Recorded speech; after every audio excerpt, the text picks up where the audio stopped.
Hello guys, आप सभी लोगों का स्वागत है मेरे चैनल एनिमे एक्सप्लेन्स पर।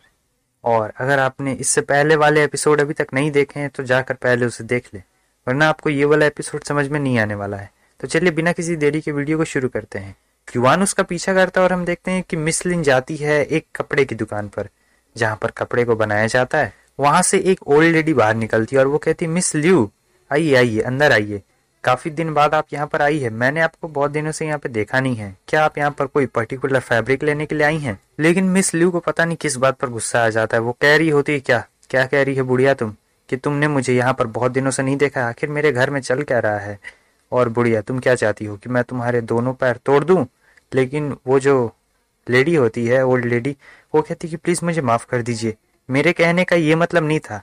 लेकिन पता नहीं क्या मतलब था। तभी उस जगह के मालिक वहाँ पे आ जाते हैं और वो कहते हैं, मैडम आज आप वक्त से पहले आ गई हैं। तो वो उस ओल्ड लेडी को वहां से जाने के लिए कहता है। वो कहती है, ठीक है सर, अब मैं जा रही हूँ। मिस लियू वहां के मालिक से कह रही होती, ये हमेशा गलत तरीके से मुझे ट्रीट करती है। पिछले 3 सालों से मैं ऐसे देख रही हूँ, लेकिन मैं सच कहूँ तो मुझे अभी तक समझ नहीं आ रहा है कि आपने इसे यहाँ पे क्यों रखा है। वो बताने लगते हैं कि इनके जो हस्बैंड है वो अब दुनिया में नहीं रहे हैं, और इनका जो बेटा है इसका काफी नाम है इस समाज में।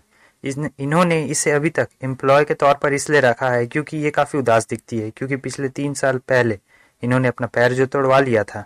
और इधर युवान सोच रहा होता है, ये वो उस ओल्ड लेडी का पीछा करता है तो देखता है कि वहां पर टकलू भाई आ जाते हैं। ये टकलू भाई की मदर होती है। टकलू भाई उनसे कह रहे होते हैं कि मैंने जैसे तैसे कुछ पैसों का अरेंज कर लिया है, अब आप अपने पैरों का इलाज करवा सकती है। लेकिन उसकी मदर काफी गुस्से नजर में आ रही होती है। तो वो कहता है, मदर क्या हुआ, आप मुझसे इतनी नाराज क्यों लग रही है? उसकी मदर बताती है कि मुझे पता है तुमने ये पैसे कैसे कमाए होंगे, तुमने ये गलत तरीके से कमाए होंगे। अगर तुम ट्रेडिंग या फिर किसी और स्किल से पैसे कमाते तो मुझे ज्यादा खुशी होती, लेकिन ये असैसिनेशन और ये सब चोरी चमारी ये सब मुझे जरा ही पसंद नहीं है। वो कहता है, नहीं नहीं मदर, आप मुझसे गुस्सा मत होइए, मैंने ये पैसे चोरी नहीं किए हैं, मैंने कहीं से भी किसी को तंग भी नहीं किया है। मैंने ये पैसे अपनी मेहनत से कमाए हैं। पिछले रात मैंने बहुत मेहनत की थी और फिर मुझे ये पैसे मिले हैं। देखिए मैं आपके लिए आपका फेवरेट रोस्ट डक लेके आया हूँ। अरे भाई, और चलिए अभी इसे खाते हैं, और फिर बाद में मैं सोच रहा हूँ कि हम लोग एक रोस्ट डक की दुकान खोल लेंगे फ्यूचर में। इस बात को सुनकर उसकी मॉम इमोशनल हो जाती है और कह रही होती, क्या सचमुच बेटे, मुझे यकीन नहीं हो रहा है कि तुम इतने सीधे कब से बन गए हो, और फिर तुम वैसे भी उन गुंडों के साथ ऐसे घूमना बंद कर दोगे, तब मेरे दिल को शांति मिलेगी। चलो अब घर चलते हैं। और वो लोग घर जा रहे होते हैं और टकलू भाई अपनी मदर से पूछ रहे होते हैं कि मैं एक लॉर्ड से मिला और मैंने उनसे मदद की गुहार भी लगाई है। मदर, क्या आप मुझे बता देंगे कि 3 साल पहले किसने आपका पैर तोड़ा था? वो कहती, मैं तुम्हें कितनी बार बताऊं कि वो मेरी ही गलती थी, मैं अपने से गिर गई थी और इसमें किसी का कोई भी दोष नहीं था। चलो अब घर चलते हैं और इस डक को मजे से खाया जाए। और हाँ, तुम में मुझे मेरी डॉटर इन लॉ को कब ला के दे रहे हो? अब इधर युवान कंफ्यूजन में पड़ जाता है कि आखिर इसने इनकी जिंदगी अच्छी कर दी या फिर बुरी कर दी। अब इसे समझ नहीं आ रहा होता है, तो ये फैसला लेता है कि ये उसी तांत्रिक पापा के पास जाएगा और फिर उसके बाद वो चला जाता है। लेकिन जैसे वो वहां पहुंचता है वो देखता है कि वहां पर वो होते नहीं है। वो पूछने लगता है कि यहाँ पर एक था ना वहाँ बूढ़ा बूढ़ा सा आदमी, वो कहाँ है? वो एक बंदा बताता है, वो तो सुबह ही निकल गया था यहाँ से। और फिर युवान को उनकी बातें याद आने लगती है कि कैसे वो अगर किसी की मदद कर रहा है तो वो दुनिया की संतुलन को बिगाड़ रहा है, मतलब जैसा चल रहा है वैसे चलने देता।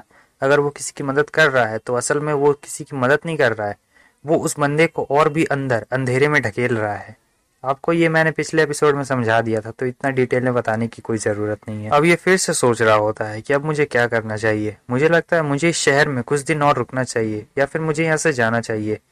वैसे मैं सोच रहा था, क्या मिस मेरे जैसे किसी ऐसे ही बंदे के साथ इस टाउन को छोड़कर जाना चाहेगी? क्योंकि मैं तो इधर उधर भटकता रहता हूँ।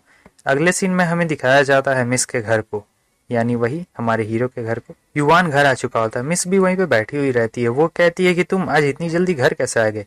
प्लीज अब तुम मुझसे ये मत कहना कि आज फिर से तुमने कुछ गड़बड़ कर दी और सारे केक फिर से खराब हो गए, या फिर कोई तुम्हें मार के वापस से वो सारे केक्स खा गया। युवान कहता है कि मुझे तुमसे किसी चीज के बारे में बात करनी है। वो कहती है, वाओ क्या कोइंसिडेंस है, मुझे भी तुमसे किसी चीज के बारे में बात करनी थी। मिस कहती है कि मैं सोच रही थी कि मैं कल ब्लैक टॉर्टोइस टाउन के लिए निकलूं, तो क्या तुम मुझे वहां तक छोड़ सकते हो? युवान कहता, हाँ क्यों नहीं, जरूर, मैं तुम्हें वहां तक छोड़ने जरूर चलूंगा, और वैसे मैं भी सोच रहा था बाहर जाने की। मिस कहती है, तो ठीक है, मैं जल्दी करती हूँ और अपना सारा सामान पैक कर लेती हूँ। अब वो चली जाती है और इधर युवान सोच रहा होता है कि मैंने सोचा नहीं था कि मैं जैसे घर घुसूंगा और इतनी अच्छी अपॉर्चुनिटी मेरे हाथ में लग जाएगी कि हम लोग इस शहर के बाहर जा सके।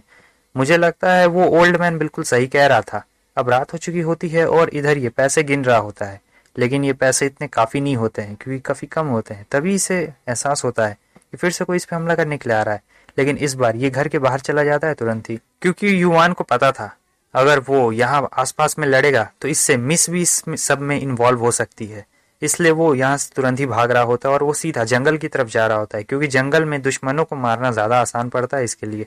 वो सोच रहा होता है आखिर इस बार ये कौन लोग हैं जो मुझ पे हमला करने के लिए आए हैं। वो आगे जाता है तो देखता है कि 2 बंदे आ चुके होते हैं और सीधे उनके पास हथियार भी होते हैं। और इधर ये लोग कह रहे होते हैं कि इस बार तुम हमारे हाथों से बच के नहीं जाने वाले हो। युवान अपने वक्त को बर्बाद नहीं करता है और वो अपने कॉइन डार्ट्स को बाहर निकालता है, सीधे उनकी तरफ फेंकता है। लेकिन ये लोग काफी तेज तर्रार होते हैं। ये लोग अपने स्वॉर्ड से उन कॉइन डार्ट्स को फेंक देते हैं दूसरी तरफ। युवान कहता है क्या 2 ग्रैंड मास्टर एसेशियंस, और वो भी तुम दोनों मेरे सामने? वो दोनों कहते हैं हाँ, हमें पता है कि तुम भी ग्रैंड मास्टर हो, इसलिए हम पिछली बार वाली गलती बिल्कुल भी नहीं दोहराने वाले हैं। जो पीछे वाला लंबा बंदा होता है वो इस मोटे वाले से कह रहा होता है कि जल्दी इसका काम तमाम कर दो, और जब तक तुम इसका यहाँ पे काम तमाम कर रहे हो तब तक मैं उस लेडी का काम तमाम कर देता हूँ जो वहाँ पर घर में। मोटू कहता है जी सर। अब युवान यहाँ पर बहुत बड़ी मुसीबत में फंस चुका होता है, क्योंकि अब वो करे तो क्या करे, और यहाँ पर बंदे पहले से बहुत ज़्यादा आ चुके होते हैं, उसके सारे साथी आ चुके होते हैं और कह रहे होते हैं कि आज तो तुम हमारे हाथों से नहीं बचने वाले हो। युवान सोच रहा होता है कि अब मैं क्या करूँ, अगर मैं यहाँ से भागा तो मिस खतरे में पड़ जाएगी और मुझे जल्द से जल्द उन्हें बचाने के लिए जाना होगा। क्या ये मेरी पनिशमेंट है कि मैंने दुनिया के संतुलन को बिगाड़ दिया? क्या मेरी वजह से मिस अब खतरे में आ चुकी है? नहीं, मैं ऐसा नहीं होने दूंगा। वो गुस्से में आ जाता है और अपने कॉइन डार्ट्स को इधर उधर फेंकने लगता है, लेकिन वो सभी लोग तेज होते हैं तो वो उन सारे कॉइन डार्ट्स को आराम से हैंडल कर लेते हैं। इधर वो मोटा वाला बंदा कह रहा होता है हमें पता है कि तुम्हारे ये कॉपर कॉइन डार्ट्स कितने ज्यादा खतरनाक है। तुम्हें क्या लगता है हम लोग तैयारी करके नहीं आए होंगे क्या? हम लोग फुल्ली प्रिपेयर्ड हैं। वो और भी तेज हो जाता है और सभी लोग को मार देता है और कह रहा होता है अगर उसे कुछ हो गया तो मैं तुम में से किसी को भी नहीं छोड़ने वाला। अब एक बंदा बचा हुआ रहता है और ये तो कांप रहा होता है। वो कह रहा होता है ये तो मेरे लिए सम्मान की बात है कि मैंने आपके कॉइन डार्ट्स को अपनी आंखों से देखा। अब मैं मर सकता हूँ, लेकिन मैं इतनी जल्दी नहीं मरने वाला हूँ क्योंकि मेरा मिशन अभी पूरा नहीं हुआ है। सीन चेंज होता है। इस तरफ हमें दिखाया जाता है कि मिस के पास ब्लैक प्रिजन के बहुत सारे एसेसियंस आ चुके होते हैं। वही कहती है अपने मुंह से।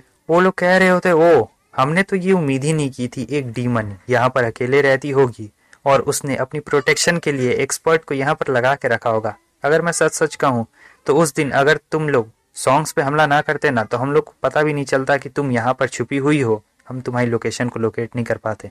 ठीक है, अब चलो, तुम्हें बाय बाय कहने का वक्त आ गया है। वो जाता है और सीधा मिस को एक जोरदार पंच मारता है। मिस सीधा दीवार से जाके टकरा जाती है और इधर वो लोग कह रहे होते हैं मैंने तो सुना है कि फर्टल डीमन बहुत ताकतवर होते हैं, लेकिन तुम तो बहुत ज्यादा कमजोर हो, और मैंने तो ये भी सुना है कि अगर वो अपने वाइफ से सिर्फ एक हमला कर दें तो बंदे की हालत खराब हो जाती है, लेकिन तुम तो कमजोर दिख रही हो। तभी उसका दूसरा बंदा कहता है कैप्टन ये फर्टल डीमन तो कुछ भी नहीं है, चलिए इसे खत्म करते हैं। इधर हमें मिस के अंदर के डीमन को दिखाया जाता है जो कह रहा होता है कि तुम बहुत ज्यादा कमजोर हो, मुझे बाहर आने दो, मैं इन सभी लोगों को सबक सिखाती हूँ। क्यों, क्या कहती हो तुम? लेकिन मिस कहती नहीं, मैं तुम्हें वापस से लोगों को नुकसान पहुंचाने नहीं दूंगी, मैं तुम्हें बाहर आने नहीं दूंगी। लेकिन अगले ही पल हमें दिखाया जाता है कि वहाँ चारों तरफ धुआं धुआं हो जाता है और फिर इसके बाद एक खतरनाक सीन आता है कि एपिसोड ही खत्म हो जाता है। अगर आपको नेक्स्ट एपिसोड चाहिए तो इसके लिए आपको 100 कमेंट करने पड़ेंगे और एक बंदा सिर्फ 2 ही कमेंट करेगा, उससे ज्यादा नहीं। और हाँ, कमेंट में सिर्फ मेरी तारीफ होनी चाहिए, नेक्स्ट वीडियो मत लिखना।